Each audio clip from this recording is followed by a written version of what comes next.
দুখৰ খবৰ জুবিন গাৰ্গ আৰু আমাৰ মাজত নাই হয় হস্পিটেলত শেষ নিশ্বাস ত্যাগ কৰিছে জুবিন গাৰ্গে আৰু এই ঘটনা কেনেকৈ সংঘটিত হ'ল আপোনালোকে গম পাই লওক ছিংগাপুৰত আচলতে তেওঁ অসুস্থ হৈ পৰিছিল আৰু ছিংগাপুৰত আছিল নৰ্থ ইষ্ট ফেষ্টিভেল এইবাৰ নৰ্থ ইষ্ট ফেষ্টিভেল হ'বলৈ গৈ আছিল ছিংগাপুৰত আৰু তাত অংশগ্ৰহণ কৰিবৰ কাৰণে জুবিন গাৰ্গ গৈছিল ছিংগাপুৰলৈ আৰু তেওঁ বিনোদন কৰিবৰ কাৰণে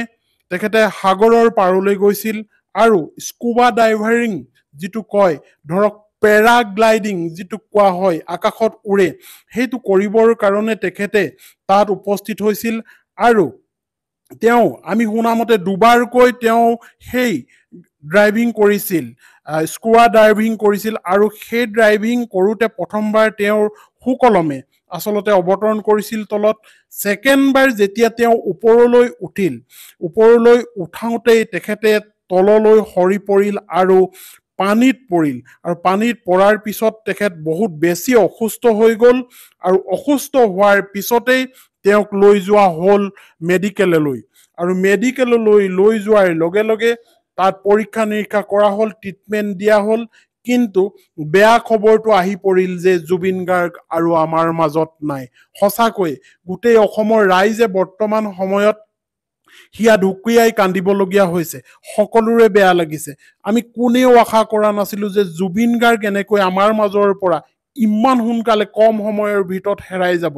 আমাক দিবলগীয়া বহুত আছিল জুবিন গাৰ্গে কিন্তু এই জুবিন গাৰ্গ কিয় আমাৰ মাজৰ পৰা ইমান সহজে ইমান সোনকালে যাবলগীয়া হ'ল এইটো অসমৰ ৰাইজৰ এতিয়া প্ৰশ্ন জুবিন অনুৰাগী অসমৰ সকলো ৰাইজে মিলি এতিয়া কান্দিব পাৰিছে মাত্ৰ ছিংগাপুৰৰ সেই ঘটনাৰ কথা জানিবলৈ বিচাৰিছে কিন্তু বৰ্তমান সময়ত জুবিন গাৰ্গ যে আমাৰ মাজত নাই এইটো সত্য যিটো আমি সত্য বুলি মানি ল'ব পৰা নাই আমি মানিবলৈ বাধ্য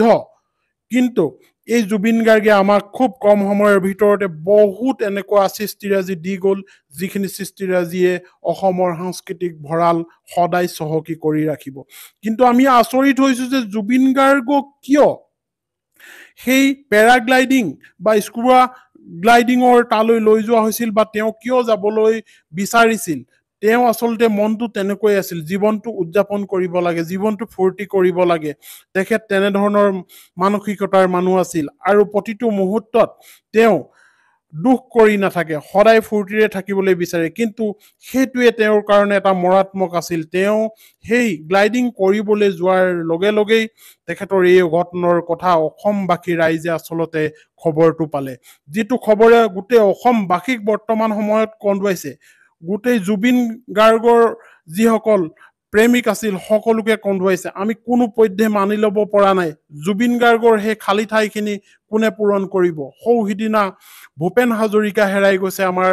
অসমৰ অসমীয়াৰ পৰা আৰু এতিয়া আজি যিটো ঘটনা আমি আশাই কৰিব পৰা নাছিলো সেই ঘটনাটো সত্য বুলি প্ৰমাণিত কৰি আমাৰ মাজলৈ এই খবৰটো আহিছে জুবিন গাৰ্গ আৰু আমাৰ মাজত নাই